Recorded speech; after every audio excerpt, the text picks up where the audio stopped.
You see, you never make omelets without breaking eggs. And for me, God has dealt with me differently. Anytime I've faced a major hurdle, anytime, like I lost my primaries, you know, life is not going to be a smooth ride. There will be bumps. But even then, look out for the best in the bumps. Honorable, because you mentioned it, I know this primaries was a major challenge for you because of how the outcome. Did it come to you as a surprise? Absolutely. It came to me as a surprise.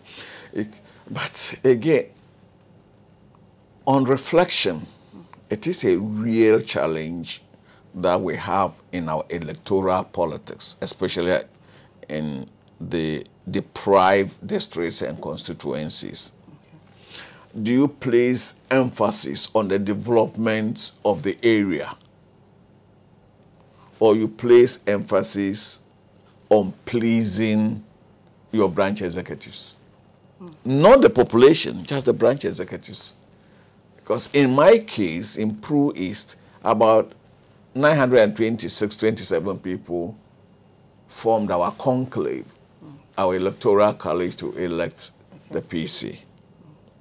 Do you satisfy this group, or you satisfy the broader population? In Pru East, I chose to satisfy the broader population. I don't regret it. I've paid the price for it, so be it.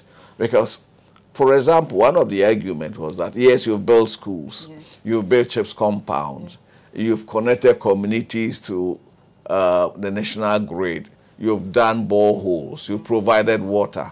But all those things were provided for both NDC and NPP supporters. So they wanted. So what have you done for me as a branch executive or as a delegate? And this cost you the election? Oh, it was all about that, other than some external hands, that's okay. But the core of it was, and a number of MPs have that problem. People come, yes, you've done, helped develop the area, yes, you've done this, you've built schools, you've lobbied for rules, you've done so well in the case of infrastructure, even in skills training, we've done all that. But for me as a delegate, branch executives, what have you done for us separately? That was the personal, individual benefits. Precisely. And for some of us, as I said earlier, my priority is the nation, the party, and self. If the nation develops, we all benefit. If the constituency develops, if we provide health facilities, especially for those of us from deprived districts, if you provide health facilities, you provide electricity, you provide schools, you provide potable water.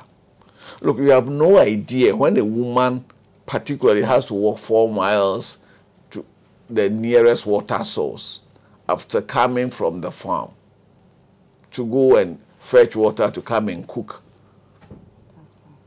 before going to bed. By the time she goes to bed, she's totally exhausted. Yeah. And as I used to tell the farmers, because the woman is totally exhausted, nothing can happen. So the husband wakes up the next morning also in a bad mood. Yeah. So this is society. And so for me, the development of the area, the physical, the economic, the spatial development, the provision of facilities is core to the work of the MP from a rural area. If you are from an urban area, the challenges are different. And so there is always a clash between the individual. Are you going to pamper delegates so that they will continuously vote for you?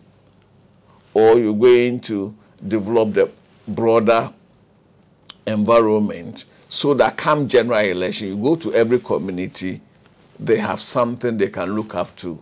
What was your plan right now that sadly you lost the election? I think it's going to have an impact. Oh, no.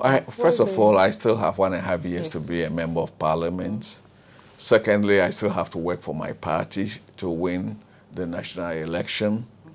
And thirdly, I can always find something to do. I can go back to the academia, I can go to consultancy, and if my party wins, I could still, my services could still be desired by leadership. And so I just have less stress in the constituency today.